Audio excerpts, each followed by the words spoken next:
오늘은 우리 열왕기하 10장 말씀 먼저 보겠습니다. 열왕기하 10장 19절 말씀을 봅니다.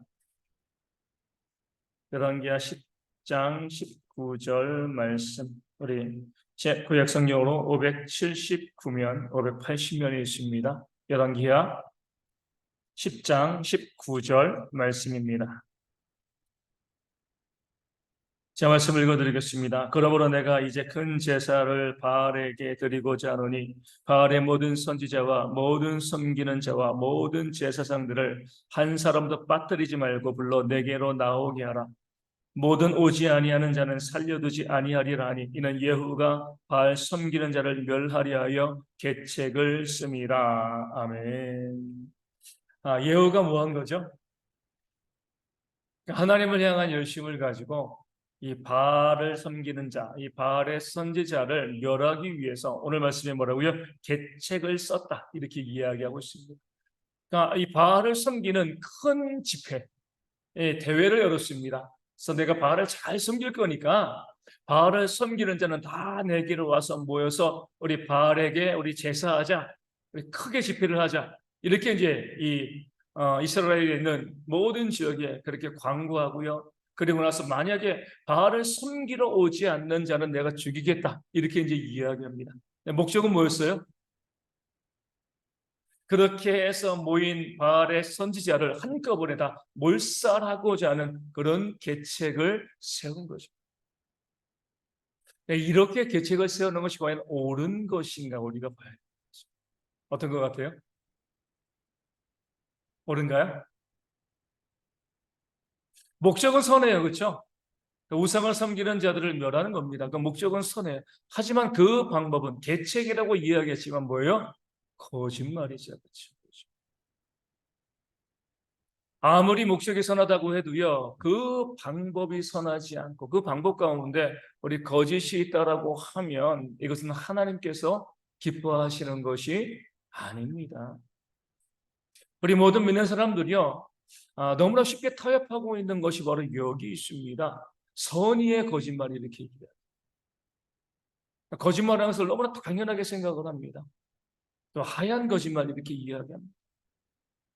목적이 선하니까, 목적이 좋으니까 그렇게 되어지면은요, 우리 교회 가운데서 행해지고 있는 모든 악한 것들이요 다 용서되어질 수밖에 없는 거죠.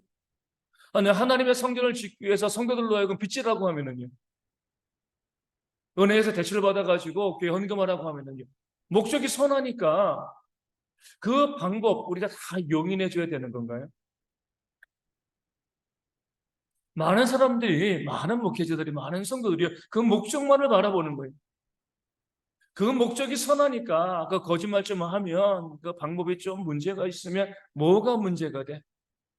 교회를 짓는데, 교회를 구입을 하는데, 교회 건물을 구입하는데 돈이 모자라고 또 세금 내는 게 아까워요. 그래가지고 다운 계약서를 씁니다. 그거 돈 아껴가지고 교회를 위해서 뭐 선교해서 쓰는 거니까 문제될 게 뭐가 있습니까? 이렇게 이야기하잖아요. 목적이 선하면 방법쯤이야 뭐 아무것도 문제 없어, 이렇게 이야기하고 있는 그런 그리스도인, 세상은 그렇게 이야기할 수 있지만 교회 안에서도 이렇게 이야기하는 사람들이 있습니다. 잘못된 겁니다. 목적이 선하면 그 방법도 선해요. 엘리야는요, 바알의 450명의 선지자와 싸울 때 숨기는 것이 없었습니다. 직면했죠, 그렇죠? 그들을 물리치기 위해서 뭐 거짓말하지 않았습니다. 한번 대결해 보자. 그렇게 해서도 얼마든지 그 바알을 섬기는 자들을 멸할 수 있는 겁니다. 나름대로 계책이라고 이야기하고 뭐 아이디어, 좋은 생각, 그 선한 목적을 위해서 내가 이렇게 방법을 썼어라고 이야기하지만 거짓말이 용납되어지면은요, 나중에 그 선한 목적을 위해서 거짓말한 자도요, 악한 길로 걸어갈 수밖에 없는 거죠. 이 예후도 어때요? 바알의 선지자들 한꺼번에 모아서 다 죽이는, 어떻게 보면 선한 일을 했지만 그 선한 일을 위해서 거짓말을 했기 때문에 그도 나중에 악한 자의 삶을 살아가게 되어지는 겁니다. 여기에서 문제가 발생하는, 늘 선한 것으로, 늘 바른 것으로 가야 되는데 그렇게 하지 아니하고요, 선을 목적으로 해서 거짓말을 하고요. 악한 방법을 쓰다 보니까 그 하나에 물들게 되어지면 나중에는요, 그 악한 일을 더하고 더하고 더하고 결국 악의 길로 걸어갈 수밖에 없는 겁니다. 목적도 선하고 방법도 선한 그런 모습이 있어요. 삼손도 그러잖아요. 처음에 블레셋 사람들을 물리치기 위해서 그 블레셋 여자와 결혼하고자 합니다. 목적은 선했지만 어때요? 그 방법이 악했기 때문에 그것이 아무리 선한 목적이라 할지라도 그 방법이 악했기 때문에 나중에 어때요? 그 비참한 지옥을 맞이한 것이에요. 그렇게 하다 보니까 그 블레셋 여인에서 나중에 누구까지 가는 거예요? 들릴라까지 가는 거잖아요. 그렇죠? 한번 해보니까 재밌으니까 자꾸 블레셋 여인을 찾다가 들릴라에게 가서 그 힘의 근원을 이야기하고요. 힘이 빠져서 하나님이 조롱당하는 그런 일까지 그가 이르게 되어진 것입니다. 그래서 우리가 목적을 위해서 목적이 선하면은요, 그 방법도 선하죠. 그 선한 목적을 위해서 우리가 악한 방법을 쓰고요, 그것을 합당하다라고 이야기하는 것, 그 잘못된 모습이 되어 주는 겁니다. 그러니까 선한 목적을 위해서는요, 그 방법까지도 선하게 하는 그런 지혜가 우리 믿는 사람들 가운데 있어야 합니다. 16장 8절입니다. 열왕기하 16장 8절.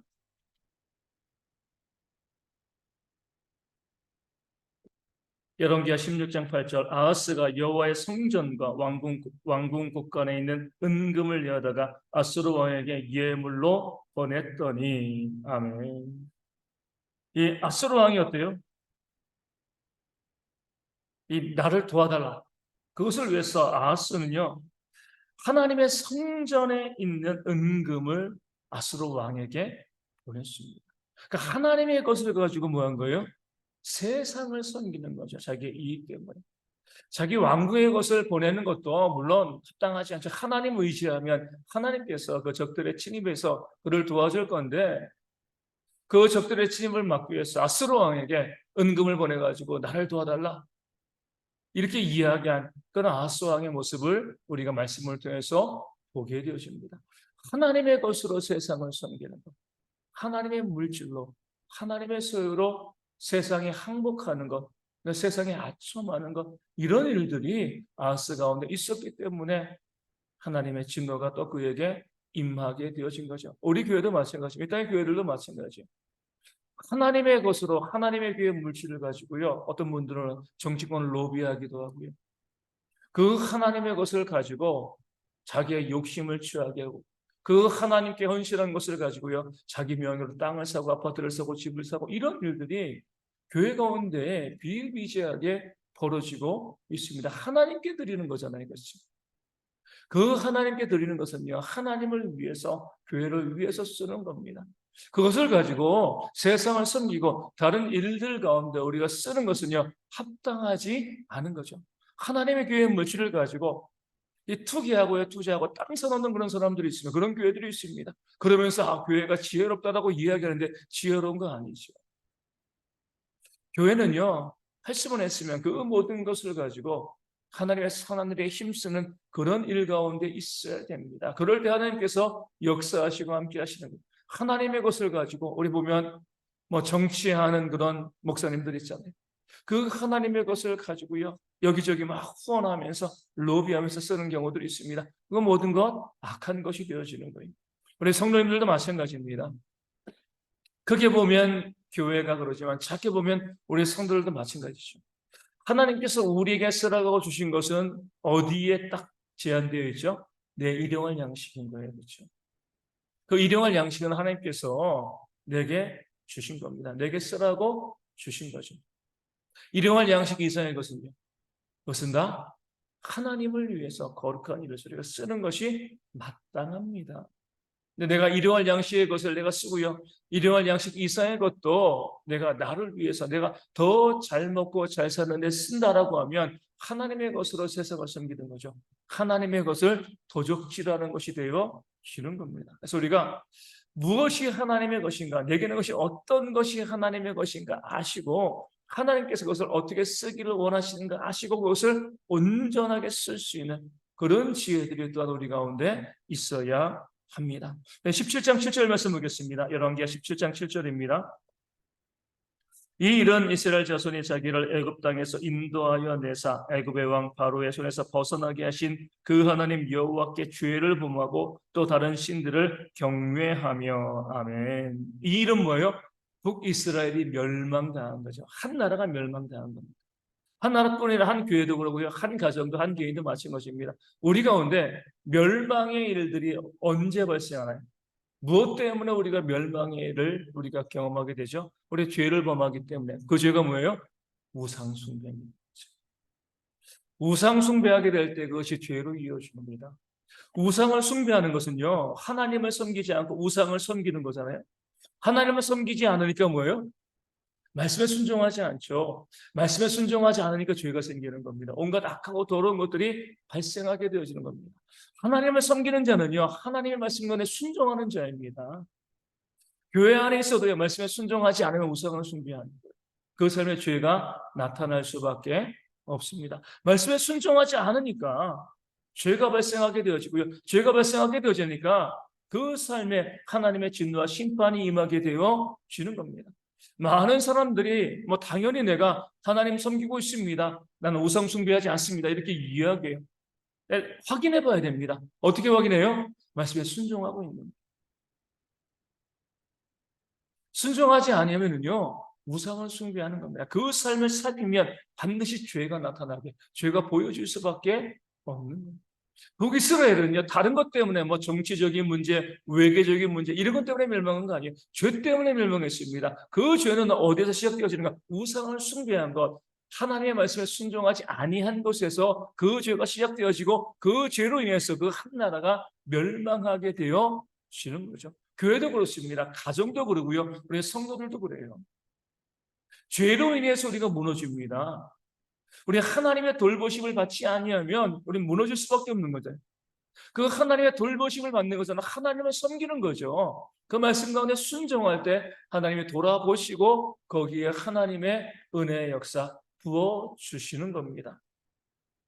하나님을 섬기지 않고 순종하지 아니하면 반드시 하나님의 심판이 우리와 우리 가정 가운데 또 우리 교회 가운데 이 땅 가운데 임하게 되어지는 겁니다. 제가 이제 지난주에 말씀드린 것처럼 목회자가 점장이가 아니에요. 하지만 알죠.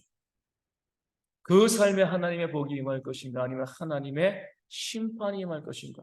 그러니까 순종하는 삶이 있는가 그렇지 아니한가. 이것을 통해서 우리가 성경은 아주 간단하게 이렇게 이야기합니다. 순종의 복과 불순종의 화해예요. 그렇죠? 믿는 자들의 삶에 주어진 하나님의 원리, 믿지 않는 자에게는요 그 원리가 적용되지 않아요. 그들은 결국 심판을 받을 것이기 때문에 믿는 사람들에게는요 순종의 복과 불순종의 화가 철저하게 적용이 되어집니다. 말씀 가운데 순종하고 있는 기도하기를 쉬는 죄를 우리가 범하고 있다라고 하면 하나님의 화가 임하게 되어지는 거죠. 모이기 힘쓰라고 했는데 모이지 아니하면 거기도 하나님의 화가 임하게 되어지는 겁니다. 사랑하라고 했는데 사랑하지 아니하면 거기도 하나님의 화가 임하는 거죠. 원망하고 불평하지 말고 또 비판하고 정죄하지 말고 내 것을 가지고 흩어서 섬기고 나눠주라고 했는데 말씀 가운데 순종하지 않는 그런 삶이 있으면은요 하나님의 화가 임하게 되어지는 겁니다. 우리가 다른 것으로 그 사람의 미래를 바라볼 수 있는 것이 아니에요. 순종하는 삶을 살아가고 있는가 그렇지 아니한가 이것을 통해서 순종하면 거기에 하나님의 복이 임하게 되어 있습니다. 불순종하면 하나님께서 당연히 하나님의 백성이기 때문에 진노와 심판을 부어 내리시는 거죠. 우리가 불순종한다는 것은요 하나님을 섬기지 않고 우상을 섬기는 거예요. 그래서 우리 교회 가운데 보면 우상 숭배자들이 정말 많이 있습니다. 내가 왜 우상 숭배자예요? 불순종하니까요. 불순종하면 우상 숭배자가 되어질 수밖에 없습니다. 그 사실을 이스라엘의 멸망이 우리 가운데 알려주고 있어요. 우리가 하나님께 복받는 삶, 그런 삶을 살아가기 위해서 우리가 해야 될 것은요 하나님의 말씀 가운데 순종하는 것, 하나님을 섬기는 그런 삶을 살아가는 겁니다. 18장 4절을 보겠습니다. 18장 4절 히스기야 왕께죠. 그가 여러 산당들을 제거하며 주상을 깨뜨리며 아세라 목상을 찍으며 모세가 만들었던 놋뱀을 이스라엘 자손이 이때까지 향하여 분향함으로 그것을 부수고 느수단이라 일컬었더라. 아멘. 여러 우상들이 나오면서 또 함께 뭐가 나와요? 놋뱀, 그죠? 얼마나 귀한 거예요, 그렇죠? 하지만 물건에 불과한 겁니다. 광에서 모세가 들었던 그 놋뱀이요 히스기야 시대까지 계속해서 있으면서 사람들이 뭐 한 거죠? 그것을 우상처럼 섬겼습니다. 이것을 우리가 성물 숭배라고 하잖아요. 성물 숭배, 그렇죠? 이 성물 숭배를 가장 많이 하는 것이 어디예요? 가톨릭이죠, 그렇죠? 히스기야가 놋뱀을 부수는 그런 개혁을 했습니다. 그리하였다면 우리의 개혁도 그 성물을 부수는 겁니다. 성물이 어디 있어요? 거룩한 물건은 없습니다. 오직 하나님만이 거룩하시고 우리 성도들의 삶이 거룩합니다. 더 이상 우리는 교회를요, 이 제단, 성전 이렇게 부르지 않습니다. 교회이고요, 강단이에요, 그렇지? 이 강대상이 이게 제단이 아니에요. 우리 뭐 교회는 없지만 앞에 있는 상은요, 성찬상이 되어지는 거죠, 그렇죠? 성경책도 우리가 이 놋뱀이 되어줄 수가 있습니다. 말씀을 읽지 않고요, 그 차에 두는 분들 있잖아요. 이 성경책이 있으면 사고 나지 않을 거예요. 십자가도 목에 걸고 반지하면서 십자가가 나를 지켜줄 거야. 성물이 되어주는 겁니다. 우리 십자가 목걸이 할 수 있어. 왜요? 늘 구원의 은혜를 묵상하는 겁니다. 자, 내가 십자가의 은혜로 구원받았어. 그래, 내가 그리스도인들께 살아야지. 그 각오를 다짐하기 위해서 우리가 십자가 목걸이 할 수 있습니다. 그런데 그렇게 하지 않고요. 내가 십자가 목걸이 하고 있으니까 내가 재난당하지 않을까, 사고당하지 않을까. 이렇게 하면 어떻게 부적이 되어지는 거죠.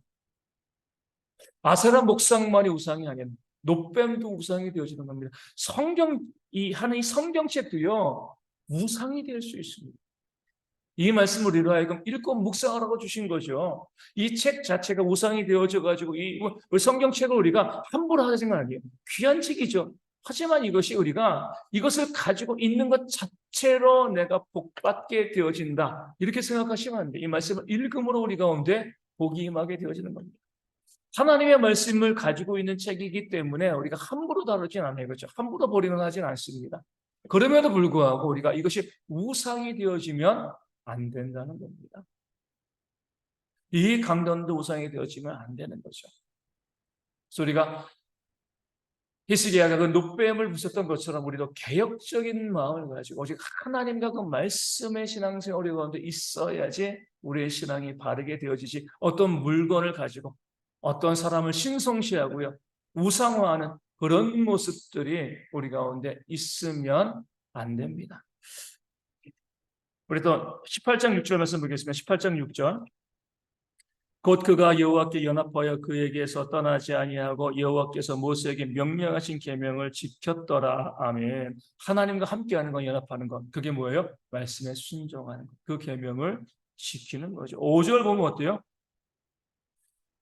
히스기야가 이스라엘 하나님 여호와를 의지하였다라고 해서, 하나님을 의지하는 게 뭐예요? 말씀에 순종하는 겁니다. 그럴 때 우리 7절인 것처럼 어디로 가든지 형통하였다. 하나님의 말씀에 순종하는 것. 우리 여호수아에도 나와 있잖아요. 말씀관에 순종하라. 그럼 내가 어디로 가든지 형통할 것이다. 다윗도 여가들 솔로몬에게 힘써 대장부가 되어서 뭐라고요? 하나님의 말씀을 순종하라. 성경의 맥락은 순종입니다. 순종. 순종이 형통의 길이죠. 하나님께 복 받는 길이에요. 이 말씀을 제가 증거할 때마다 이 벽을 느끼는 것 같아요. 그렇게 순종을 강조해도 왜 순종하지 않고? 하나님께서 분명히 이 길이, 이 순종이라고 입력하고 우리가 내비게이션을 치는 거죠. 그럼 복의 길까지, 그 복이란 목적지에 우리가 도착하게 되어지는데 왜 이렇게 우리가 순종하지 않는지 모르겠어요. 지금 목회자로 참 많다. 물론 이제 순종이 어렵죠. 하지만 순종하려고 애쓰고 노력해야 되는데, 정말 우리가 정말 순종하고 있는가? 그 말씀대로 살아가려고 애쓰고 노력하고 있는가? 목회자로서 어떻게 하는 것이, 억지로 순종하는 것도 바람직하지 않기 때문에 억지로 순종하게 하지도 않지만 어찌됐건 계속해서 강조하는 것은요, 순종의 법과 불순종의 화가 되어지는 거예요.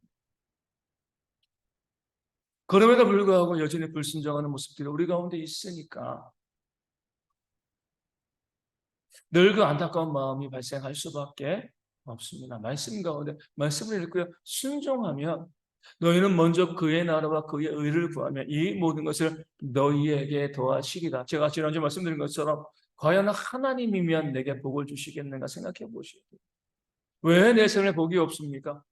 왜 내 삶이 복되지 않죠라고 이야기하기 전에 과연 하나님이라면 내 삶에 나에게 복을 주시겠는가 한번 바라보셔야죠. 그런 지혜가, 깨달음이 우리 가운데 있어야 할 줄로 믿습니다. 우리 20장 5절 말씀 보겠습니다. 20장 5절, 우리가 이제 많이 오해하는 말씀입니다. 20장 5절이 너는 돌아가서 내 백성의 주권자 히스기야에게 이르기를 왕의 조상 다윗의 하나님 여호와의 말씀이 내가 내 기도를 들었고 내 눈물을 보았노라. 내가 너를 낫게 하리니 내가 3일 만에 여호와의 성전에 올라가겠고. 아멘. 히스기야에게 이사야가 무엇이라고 이야기하죠? 다시는 왕이 죽을 것이다. 정리하라. 죽을 준비하라. 이렇게 이야기합니다. 그럴 때 히스기야가 뭐 한 거죠? 그 낫을 하나님을 향하여 정말 간절히 기도합니다. 그럴 때 하나님께서 그 기도를 들으시고 이사야를 돌이켜서 가서 내가 내 기도를 들었다. 그러니까 15년의 삶을 내가 더할 것이다. 이렇게 하나님께서 히스기야에게 기도를 들으시고 그의 병을 고쳐주셨습니다. 우리 이 말씀을 많이 오해하고 저도 많이 그 오해를 푸는 말씀을 드렸어요. 어떻게 오해해요? 우리가 기도하면 하나님의 뜻을 바꿀 수 있다라고 오해하자는 거죠. 이사야를 통해서 뭐예요? 내가 죽을 거야. 정리해. 이렇게 하나님의 뜻을 전했는데 히스기야가 기도하니까 하나님께서 뜻을 바꿔서 그를 15년 더 살게 해주신 거죠. 우리도 마찬가지로 우리가 열심히 기도하면 하나님께서 하나님의 뜻을 바꾸신다. 이러면은요, 누가 더 힘이 센 거예요? 우리가 힘이 더 센 거죠. 그렇죠? 하나님은요, 뜻을 바꾸지 않으십니다. 다만 뭐예요? 뜻을 숨기시는 거죠. 그렇죠? 처음부터 어떤 하나님의 예언의 말씀이, 하나님의 뜻이 있었어요? 히스기야가 죽을 거야. 하지만 간절히 기도하면 15년의 삶을 더할 것이라는 뜻이 있는데 하나만 말씀하신 거죠. 내가 죽을 것이다. 우리 모세를 애굽 땅으로 보내실 때도 마찬가지죠. 가던 길에 모세를 죽이려고 하셨습니다. 아니, 왜 보내시고 죽이려고 하셨어요? 그 아들에게 할례를 해내지 않았기 때문에 그것을 깨닫게 하기 위해서 하신 거거든요. 죽이려 하셨지만 그 숨기신 뜻은 뭐예요?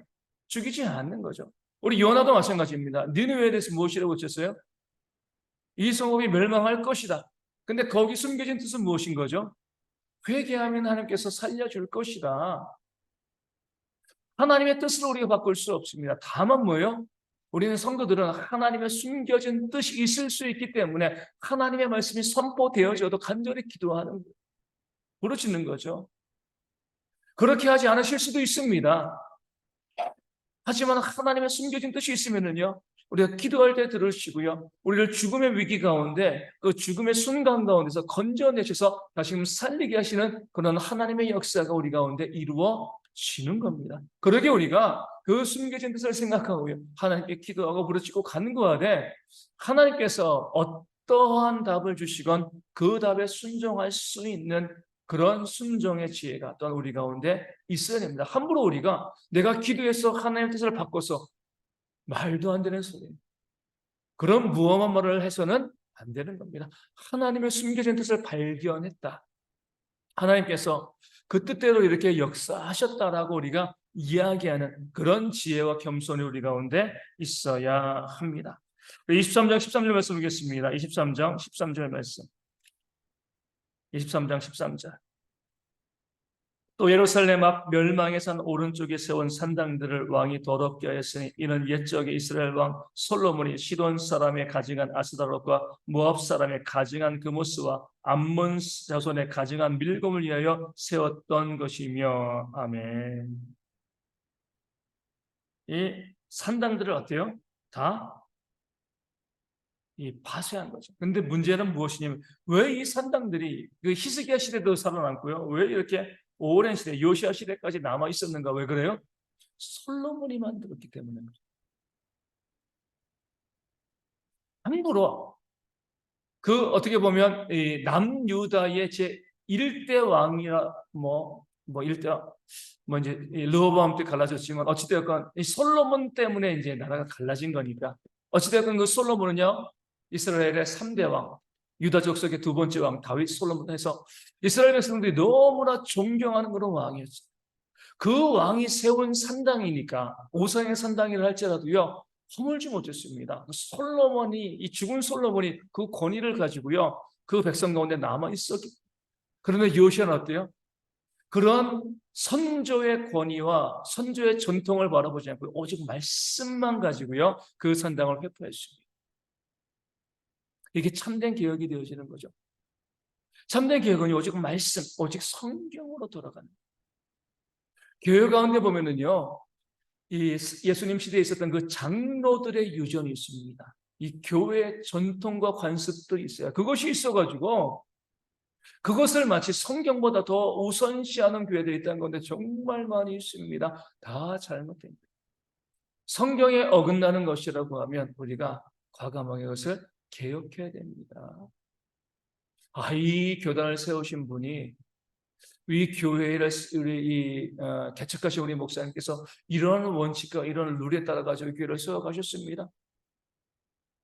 그것이 성경에 합당하면 문제가 발생하지 않지만 성경에 위배되는 것이라고 하면 아무리 교회를 세우고 교단을 세우고요, 장로교를 세운 그런 사람이라 할지라도 그것이 잘못되었다라고 우리가 이야기할 수 있어야 되는 거죠.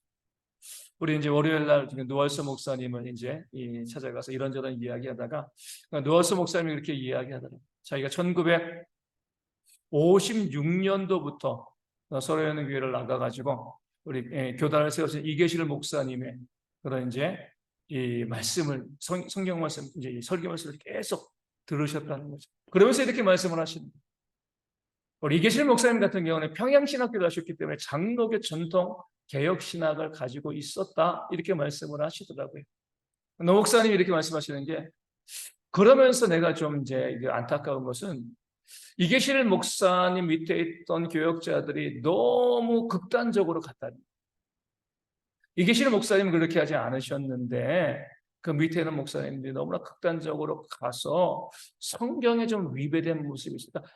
대표적인 이렇게 말씀하시더라고요. 이계실 목사님은 돼지고기를 먹는 것을 뭐라고 하지 않으셨다는 거예요. 그런데 이 다른 목사님들이 그것은 성경에 위배되는 것이다. 우리 개혁주의적인 입장에서 보면 돼지고기 먹는 것은 아무런 문제가 되어지지 않습니다.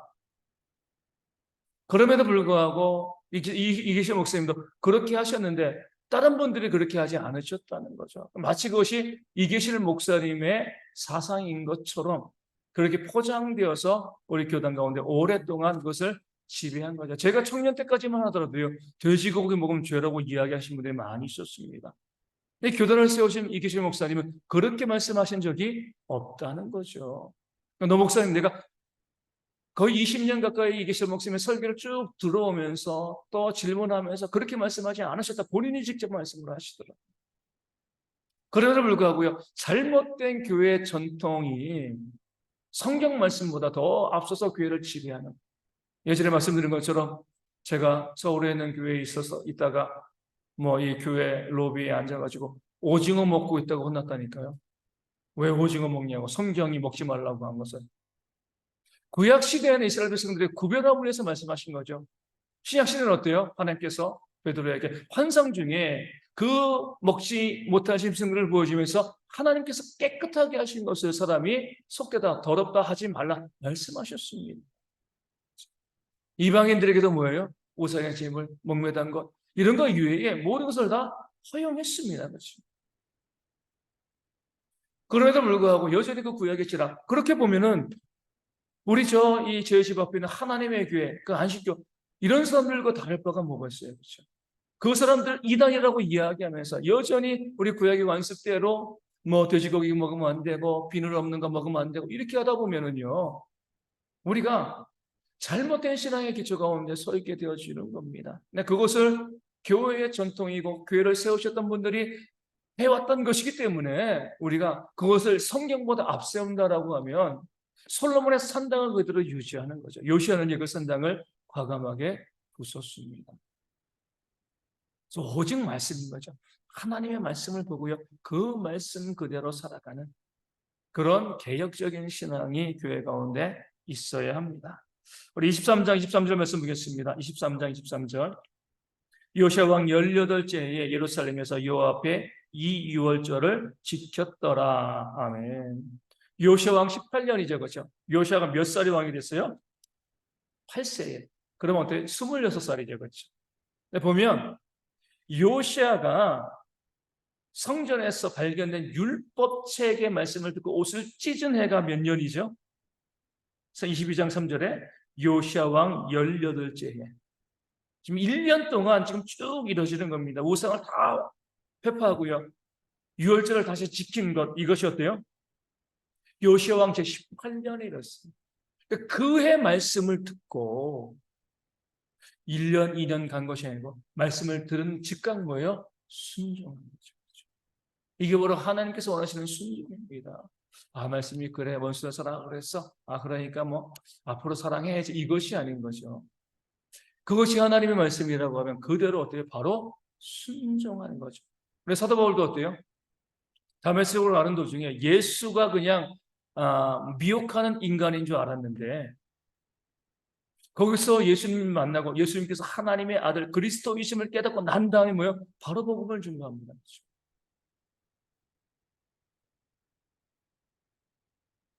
그것이 진리이고요. 그것이 옳은 길이라고 하면 그냥 돌아서는 거예요. 더 재보고 시간 들이고 어떻게 할까 고민하는 것이 아니라 이것이 옳은 길이다라고 생각되어지면 그 즉시에서 돌이키는 것이 바로 믿는 사람들의 순종의 모습이 되어지는 거죠. 자꾸 우리는 그 순종을 자꾸 미뤄요. 그러니까 순종에 착각을 하는 거죠. 나중에는 내가 순종할, 나중엔 내가 열심히 기도해야죠. 나중에 열심히 모여서 열심히 또 예배 가운데 참여해야죠. 나중에 내가 헌신하고 물질로 어려운 이도 도와주고 나중에는 내가 저 원수도 용서하고 사랑하고 하나님께서는 지금 우리 가운데 그것을 명령하시잖아요. 오늘 새벽에 말씀드린 것처럼 이 땅에서 가장 소중한 금은 뭐라고요?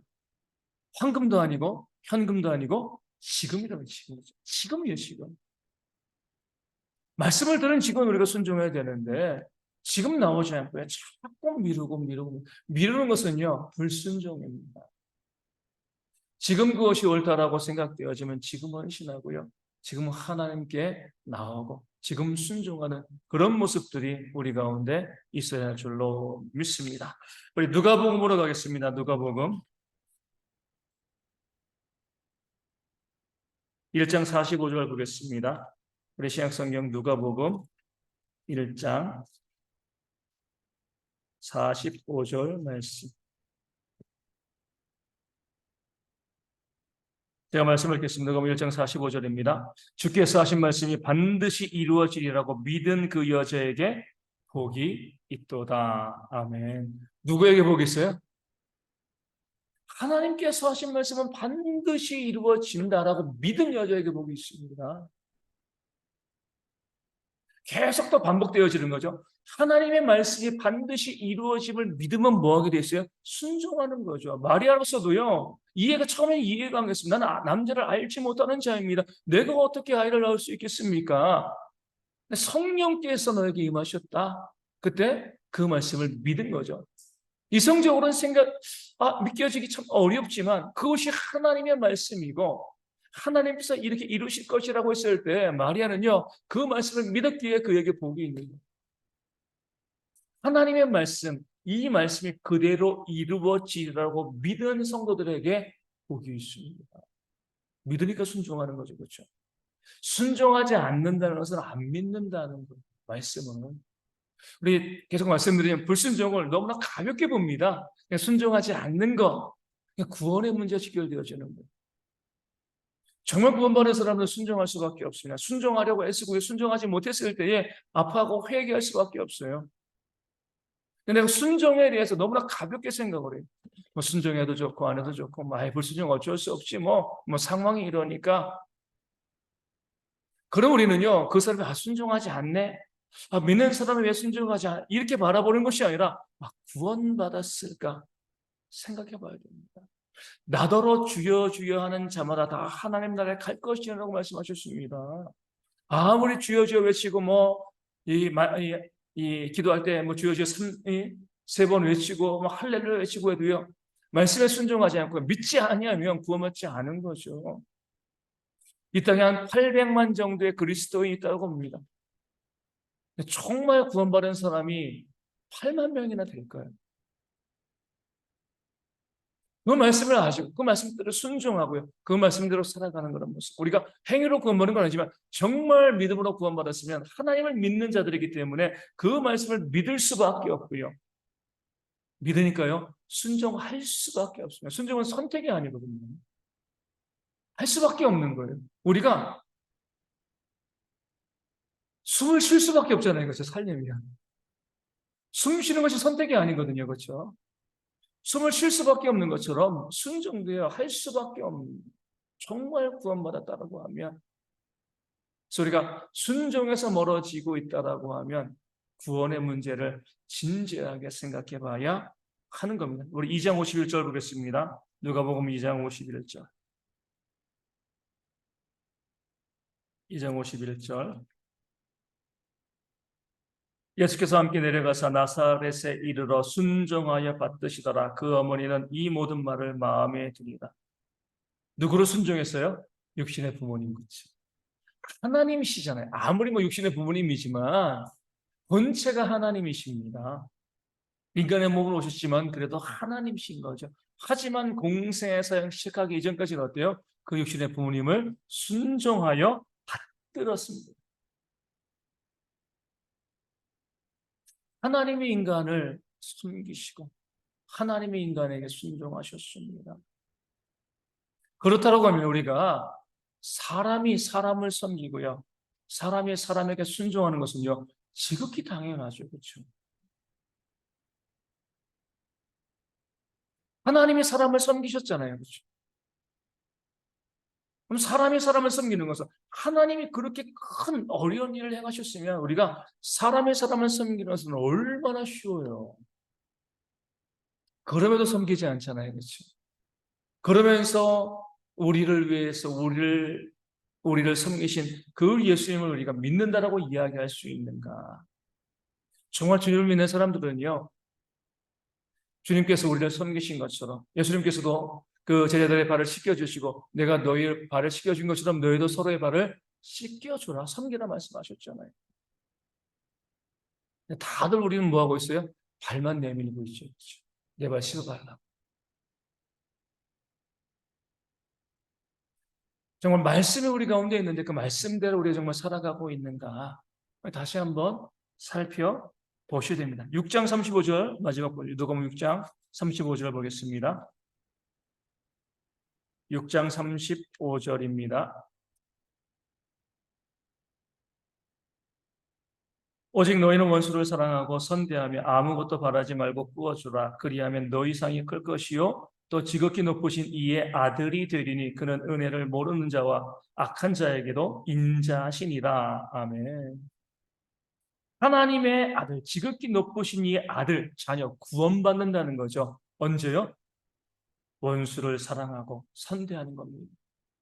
그리고 아무것도 바라지 않고요 꾸어주는 그런 모습이 있을 거예요. 왜냐하면 하나님은 은혜를 모르는 자와 악한 자에게도 인자하시기 때문에 그렇습니다.